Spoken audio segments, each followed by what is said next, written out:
dərd olsa, hökmən gəlib tapar məni. Yer üzündə bir it varsa, gəlib tapıb qapar məni. Min nəfərə bir dərd olsa, hökmən gəlib tapar məni. Yer üzündə bir it varsa, gəlib tapıb qapar məni. Arzum içimdə qəribdir, sinəmdə qəm göyəribdir. Yuxuma ilan giribdir, yəqin çalar omar məni.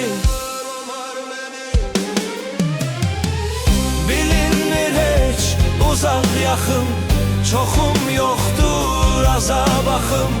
Damarımda nalə axır, öldürər bu damar məni. Bilinmir heç uzaq yaxın, çoxum yoxdur azab axım. Damarımda nalə axır, öldürər bu damar məni.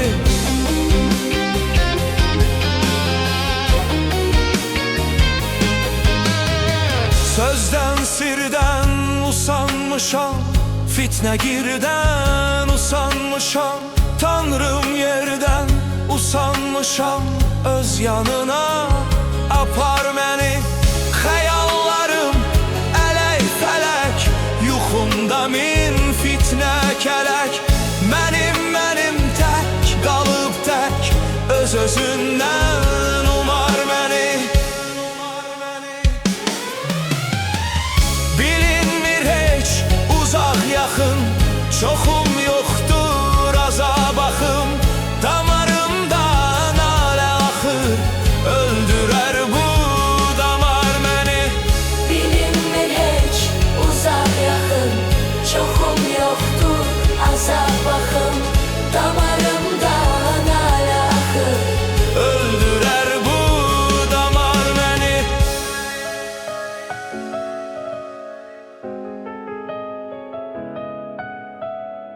Min nəfərə bir dərd olsa, hökmən gəlib tapar məni.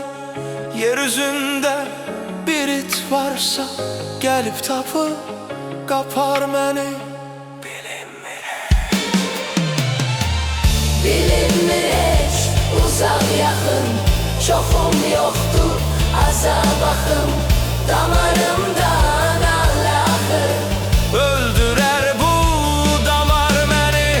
bilinmir heç uzaq yaxın, çoxum yoxdur azab axım. Damarımda nalə axır,